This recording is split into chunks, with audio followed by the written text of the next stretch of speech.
See, when I think about cooking, I think of it as a therapy session.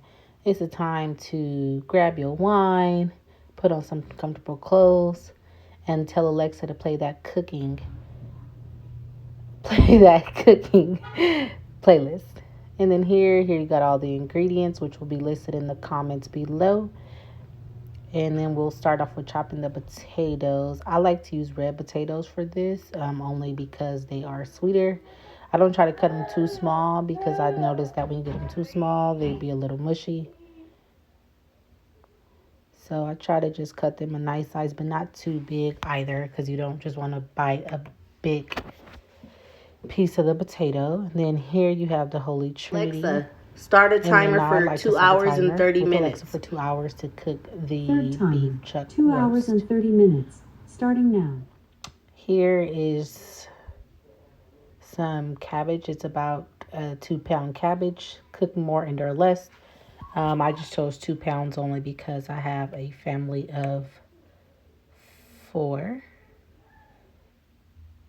And then what I like to do, I just roll it, clean it, and then kind of roll it in a wrap style and cut it. You want to cut these not too small, not too big. Keep in mind that they will cook into smaller pieces once they are in the skillet. So I don't cook those too big. That's like a nice size there.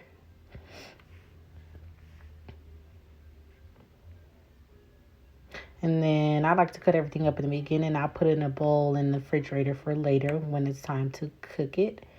And then here we have a yam, aka also known as a sweet potato. Again, I like to cut everything up in the beginning, so that way once it is time to cook, everything will already be prepped. I like, again, to do those the same kind of size in quarts, as you can see.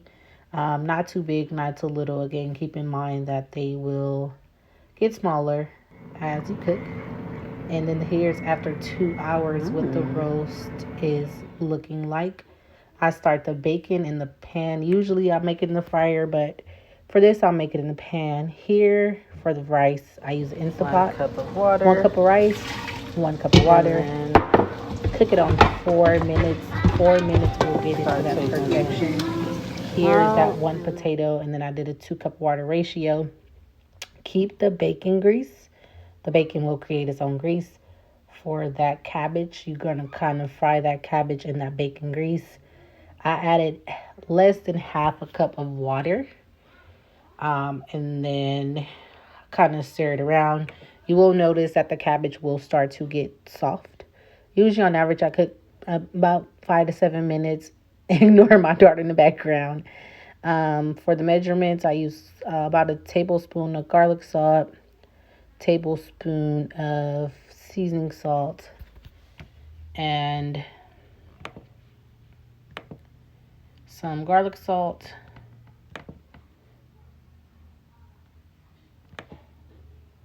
I like to personally do the bacon that way. I like to kind of just rip it off. I mean, if you want it for more perfection, you can, but I personally just like to cut it into those pieces. That's just something that I prefer to do. But to each his own, it's whatever you prefer. And then after the bacon, you're going to put the top back on there and kind of let that cook down for another 5 minutes or so. Still here, doing the bacon. And then with the Instapot, I let it, kind of leave and just soak for 10 minutes. After the 10 minutes, I'll go in and release it. And then there you go. Perfect rice. For the gravy, I go in and I don't measure it, but just to go off of it, I have enough to basically fill the bottom of the skillet. As you can see there, it's just filling the bottom of the skillet. Depending on the skillet you use also is how you're going to determine how much you need. I go in and let that get brown for about 2 to 3 minutes. You constantly do have to stir this mixture only because it will stick. I use garlic salt, seasoning salt, accent, and garlic pepper. I did a tablespoon of each. Oh, also onion powder. And that's that mixture there that you see. You'll dump that in, and then you will continue to stir. And then you'll stir that for again another good 2 to 3 minutes. The key to this is consistently stirring, because again, because the skillet is so hot, it will stick.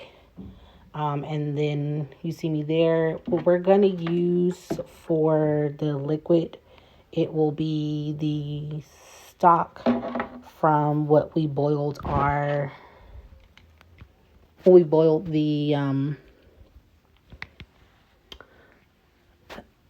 meat in. Sorry. We boiled the meat in.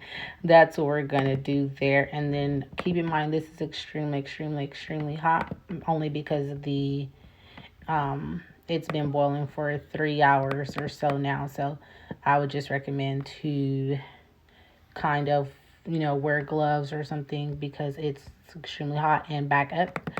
And then you'll see me go ahead and dump that in. After you dump the broth in, I would say turn the grease down. As you can see, it will start to pop. It will stop, but just turn the grease down. I usually cook it on medium heat. After applying the broth, I turn it down to a lower heat. Still pouring there, and then what I do is I'll use the same spoon, fork. So spoon and or fork. Again, consistency is key here.